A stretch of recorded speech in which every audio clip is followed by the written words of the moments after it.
How do we deal with this? Ezra Miller has been in the news for all the wrong reasons. Many people are right to say that we should not support the actor. But what about the hundreds and thousands of people who worked on the movie putting in their all? How would they feel if you told them all their work won't be appreciated or worse, won't be watched because of someone else's mistake? The point here is to treat The Flash like a normal movie. And definitely Ezra's actions shouldn't be condoned, but don't let others suffer because of them. That being said, you're free to choose. Now, with that out of the way, let's move on to the review. You're listening to Elton Talks. I'm your host Elton, and in this episode, we are discussing about The Flash. I was among the lucky few who got to see The Flash 10 days before the world as part of the Flash fan first screenings in India, and it was a really good experience. I would like to thank Comic Con India and Warner Brothers India for giving us the opportunity to experience this movie way ahead of all others. Now, to be fair, I'm not a huge DC fan. I don't know as much about DC as I know about Marvel, so if I seem to not get something, that's the reason. So, let's get started with the review now. Ezra's effect on the film. All controversies aside, Ezra Miller was really good in this movie. They had to play two distinct characters, sometimes sharing the screen with themselves, and they did it well. From the trailers, it seemed like it would not be good, but Ezra really did a lot to differentiate between the two versions of the character.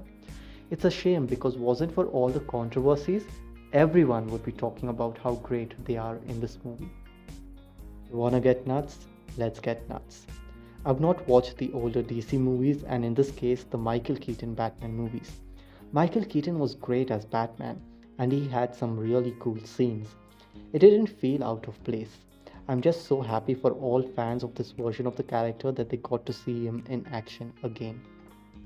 Daughter of Krypton. Sasha Calle looks stunning as Supergirl, her costume looks great, but her action scenes didn't live up to those of Superman in Man of Steel. And some of her best bits were given away in the trailers. When Superman fought the Kryptonians in Man of Steel, you felt the fastness of these aliens and each hit had an impact, which is one of the reasons I like the movie. While this movie replicates the same style for Supergirl, it falls short and is not as effective as in Man of Steel. But Supergirl is a really interesting character with such a good look. I would love to see more of her in the future of the DC universe. The Zod problem. The Zod part didn't work for me at all. The trailers made the return of Zod seem like a big deal. Barry had done something so terrible that changed history and brought back Zod. But in the movie, the feeling is lost. The problem could still lie in the beginning. The DCEU was not properly built out for such scenes to have an impact. The cameos. It is so hard to get any surprises these days because of all the leaks, but I was surprised at how much the movie was able to surprise me, if that makes sense. My favorite member of the Trinity makes a very short cameo, and the ending has some classics returning, and one actor finally gets to don the cape. These scenes generated such loud cheers, and I loved it too. Some problems don't have a solution. You just need to let it go. The Flash has some really good comedy, and it is surprising how funny the movie is. Towards the end though, the film lost me because of the time travel rules, and it just didn't make sense.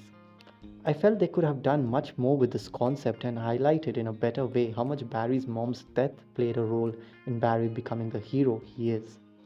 While everyone literally clapped when Barry did the change at the end of the movie, I was just waiting for the inevitable to happen, the cliffhanger ending.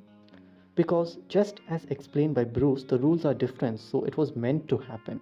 We were shown the movie and told that this was not the final cut, so we don't know yet if the ending we saw was the ending they finalized.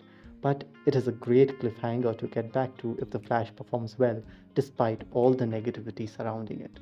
So these were my thoughts on the movie. Let me know your thoughts in the comments down below. And are you even going to give this movie a chance because of Ezra Miller's actions? Let me know in the comments down below. I'll see you in the next episode of Elton Talks, and until then, let's get nuts.